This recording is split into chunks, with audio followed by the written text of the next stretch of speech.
Hey guys, what's going on? Welcome back to another edition here of Intuitive Angling.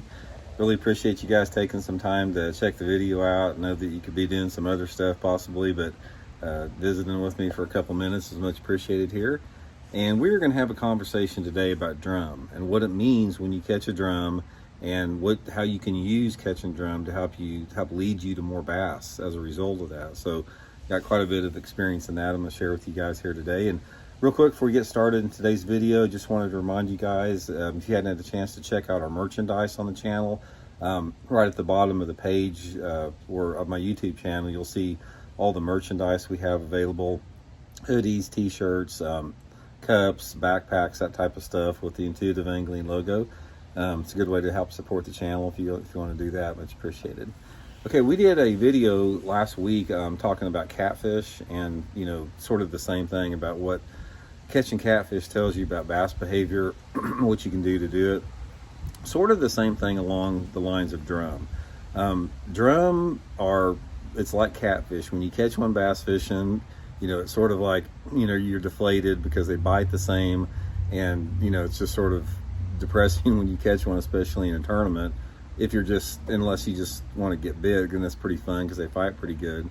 But specifically, I want to talk about what it means when you catch drum and what you can do to use that to catch more bass. Just like catfish, guys, when you catch drum, consider it a good sign, because a drum, even though they don't look like it because they have rubbery mouths, they are ferocious predators. A drum, I don't understand how they're such good predators with those rubbery mouths on them. But they are. Catfish and drum, they're predators just like bass, and they will go after a diversity of prey, live bait, live food, and dead food both. And when you catch drum, it's like catfish. You're in an area that's good, because drum, they stay for the most part in a little bit shallower water, and also on top of that, not all the time, but a lot of times they do. And on top of that, they love to fish. They love to feed on crawdads. I mean, they really do. Perch, shad, whatever they can catch. So if you're in an area and you're getting bit and you're catching drum, consider yourself in a good area. And there's bass there for sure. I have never been in a situation where I'm catching bass or catfish on artificial baits where I didn't catch a lot of drum and catfish on artificials where I didn't catch a lot of bass as well. So don't get bummed out by seeing a drum, because you're in a good area. The next thing you have to do is, once you catch a drum, it tells you a lot about the personality and the mood of the fish. And a lot of this is species related. Let me talk briefly about smallmouth bass.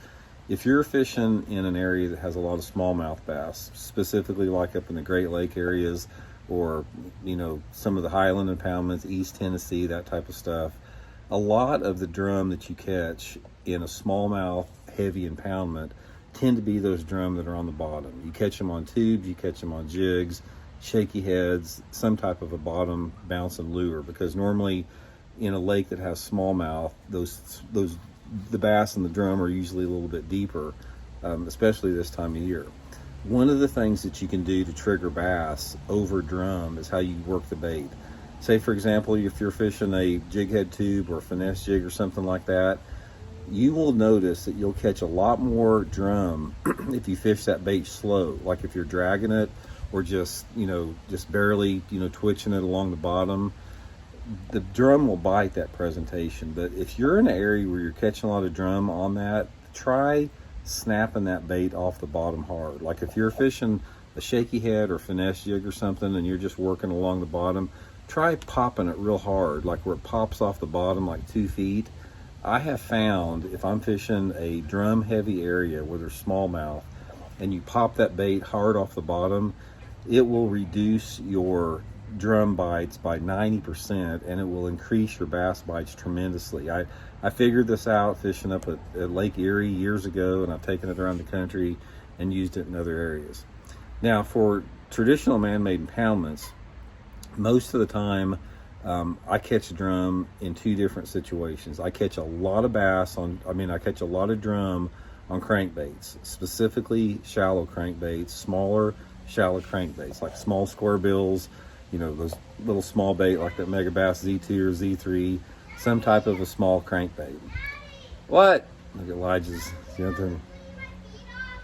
Okay, just a second. Okay, I'll be right back, guys. I got to clean Elijah's feet off. Okay, guys, I'm back. I had to get some chicken poop off Elijah's feet. You know, it doesn't bother me getting interrupted by him in these videos because 10 years from now, I'm going to look back and I'm going to really miss him being out here interrupting videos. So that's not a big deal. But anyway, back to the crankbaits and the drum. One of the things you'll notice that, you know, I said drum really likes small crankbaits in the summertime of the year. And they also like, you know, some type of a flipping bait, like a smaller flipping bait, like a creature bait or something like that. But I catch probably 90% of the bass or 90% of the drum that I catch this time of year on small crankbaits. One of the things that you can do if you're catching a lot of drum on a crankbait is you can change the size of your bait and you can change the color of your bait. I have found if I go to the next size larger crankbait, say for example I'm using a 1.2 inch Megabass square bill crankbait and catching a lot of drum, I can upsize to the 1.5 size and I can change my color selection to some type of a little bit brighter color, like maybe blueback, chartreuse side, and the drum strikes that I get go way down and I tend to get more bass bites. So if I'm cranking, say for example, if I'm cranking a riprap bank and I'm catching drum on a little small shad pattern crankbait, just try upsizing a little bit, go to a little bit brighter color, and for some reason those drum will avoid that, and those bass, particularly the bigger, little bit better quality bass, will go after that little bit brighter color.